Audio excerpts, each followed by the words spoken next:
Hi friends, welcome back to Locally Raised. I am in a different setting today. As you can see, we are renovating our basement right now, and I have a little bit of work to do preparing my hive for winter, my top bar hive. And so this seemed like the right place to do it. So if it looks like I'm in a construction zone, it's because I am. Winterizing my top bar hive has been on my to-do list for a couple weeks now, but we've had some unseasonably warm weather, and so it kept getting bumped to the bottom of my list. And now it is late and I need to get this done. Yesterday the weather just suddenly turned. We had our first freeze, and I definitely need to get some insulation under the lid of my hive to keep those bees warm. I took a look at them this morning and I can see in the observation window that they're in their cluster, and so I want to give them that bit of support by keeping that space beneath the lid and above the bars insulated from the cold. I've got some R15 insulation here. Definitely more than I need, but we just happen to have a whole roll right now. And so I want to get this cut down to size so that it fits cleanly inside my lid. This is fiberglass insulation. I hope that a year or two from now we will have a few sheep on our land, and I have visions of just stuffing a pillowcase full of wool from our sheep and putting that inside the hive. But until then, it's going to be fiberglass insulation, so I'm going to get some gloves on because I don't like this stuff. I don't want to touch it. I don't want any part of it on me. These are not my size. They are my husband's gloves. Okay, let's get started.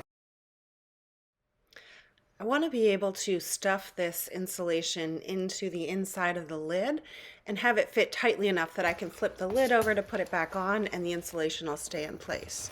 So I measured the dimensions of the outside of the lid this morning, and I'm going to cut this to those dimensions so that it's a little bit bigger than the inside cavity, and hopefully that will mean that I need to kind of stuff it into place and it will stay put whenever I do.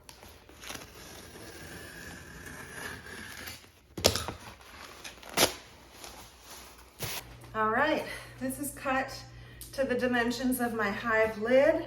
Now I want to get it contained. Like I said, this is fiberglass. I don't want my bees exposed to it. I don't want myself exposed to it every time I go in to feed, because I am going to be feeding this winter. So I've got some yard waste bags that I'm going to cut up and wrap this up in and tape it into place so that this is contained.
All right, I've used some Gorilla Tape to sort of wrap the extra bits of this garbage bag and secure it into place.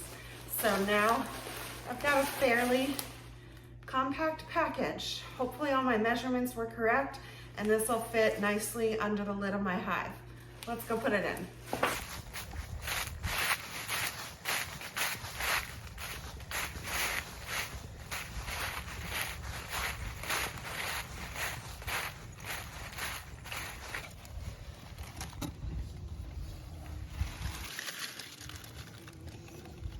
I know it's hard to see with the reflection, but hopefully you can see how still they are, that they're all gathered,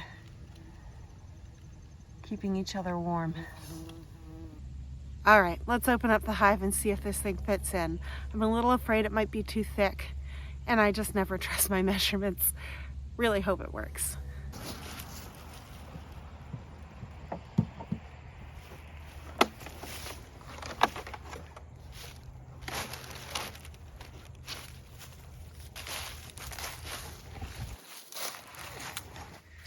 There's some yellow jackets buzzing around, of course, which is a little irritating, but everybody else is snug inside.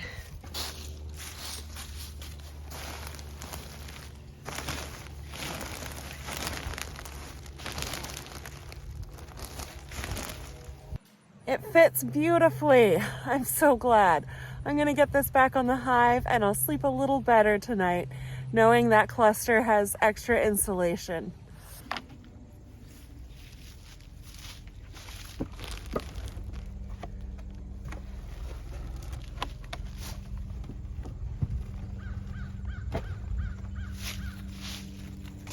The last thing I'm gonna do today is plug up 2 of these entrance holes. You can see I have 3 entrance holes.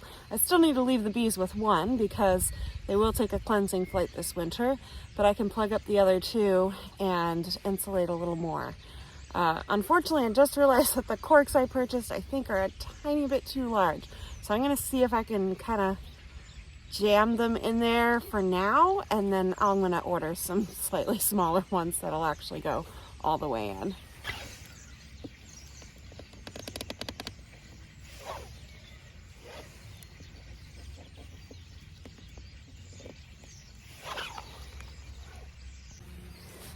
I feel much better knowing this hive is winterized and I've done everything I can to help these bees along. I do know that I'm going to be having to feed them heavily this winter, which is not ideal. I checked on their honey stores several weeks ago and saw that they were definitely insufficient. So I've been feeding them heavily, but still, I checked a few days ago when we had a warm afternoon and they don't have enough for the winter. So I'll be releasing a video before long where I'm going to show the making of a fondant feeder for a top bar hive and how I'll use it in this hive. Please be sure to like and subscribe so I can share more beekeeping info with you.